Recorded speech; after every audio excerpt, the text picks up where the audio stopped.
Okay, cloud gurus, the cluster autoscaler. All about right-sizing your cluster for your apps, and it's pretty sweet actually. Only, I guess out of necessity really, but it's pretty tied into your underlying cloud platform. And you'll see this when we look at the demo in a minute. It's going to be a bit Google Cloud specific, but even if you're not on the Google Cloud, right, you'll still get the overall picture. Anyway, you build your cluster with auto scaling enabled, and I'm guessing all of the hosted platforms these days have it by default. Though, don't take my word for it, definitely check your cloud's documentation. But you enable it on a cluster and you configure pools of like nodes. Just groups of identically spec nodes, yeah? So, like an auto-scaling group or something, but provided by your cloud's hosted Kubernetes service. And that's important. It's not just any old scaling group on your cloud. These are tied into your cloud's Kubernetes service. And you can have a bunch of them if you need, like if you need different sized nodes and the likes. But you have a node pool and you give each one a maximum and a minimum value. Maximum's the most nodes it can have and minimum's the least. And that's your cluster ready. After that, you configure your app. And that's normal stuff, right? Deployments, daemon sets, all the usual Kubernetes stuff. Only you absolutely have to configure your pods with resource requests. Let me throw up a warning and sound the klaxon. Cluster auto-scaling only works if you configure your pods with resource requests. Because check this out, the way it works is that when scheduling a new pod, Kubernetes looks at the resources it's requesting and it sees if there's a node on the cluster that can take it. And when it's looking at the cluster, it's not looking at what's actually in use. No. It's looking at what's been collectively requested across the cluster. So, I mean, your cluster could be doing like literally nothing, not stressed at all. But if you've scheduled a ton of pods with resource requests, even if none of them are doing anything, Kubernetes might consider your cluster full and mark new pods as pending while it waits for a new node or something.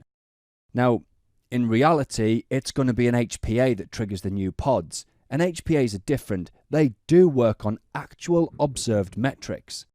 So, I mean, it's unlikely that your cluster's going to be idle, certainly if the HPAs trigger new pods. Either way, though, there is a potential loophole there. So a proper pro tip,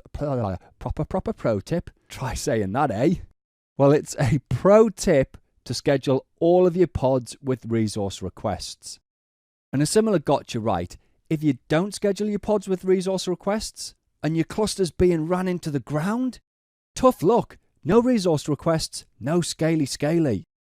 So for auto-scaling to work properly, you've got to do everything else properly. Anyway, what else? Okay, so the cluster autoscaler wakes up every 10 seconds. That's when it checks for pending pods. Obviously, it can grow and shrink your cluster, but it's got a few checks and balances built in so that it's not overreacting to like every twitch in the cluster. For example, one of those is wait 10 minutes before removing a node, yeah? So even if a node might be idle and there might be space elsewhere in the cluster for its pods, before going ahead and turning it off, the cluster's just going to watch it for 10 minutes first, just in case circumstances change, yeah? Well, obviously it works alongside the horizontal pod autoscaler. I think I already said that. But as HPAs add pods, if any of them go pending due to insufficient node resources, the cluster autoscaler kicks in and grows the cluster. And then, I guess just a couple of warnings really. First up, don't try and manually manage the pods in an autoscaling pool. You'll just end up fighting with the cluster autoscaler, and believe me, that thing never sleeps. So just leave it alone. And as well, different clouds, they offer different levels of support, right? Traditionally, Google's been the best at supporting the scaling APIs, but that's not to say that others aren't up in their game. Oh, yeah. And on really big clusters with node affinity rules, do a bunch of testing first, okay? Because you might experience performance issues. I mean, like auto-scaling literally grinding to a halt. So do your homework if you've got a big cluster and you're using affinity rules. But that's the theory. Plan your nodes with resource requests. I should say containers really. It's the individual containers that have the resource requests. But containers live inside of pods and they all get rolled up to the pod that owns them anyway.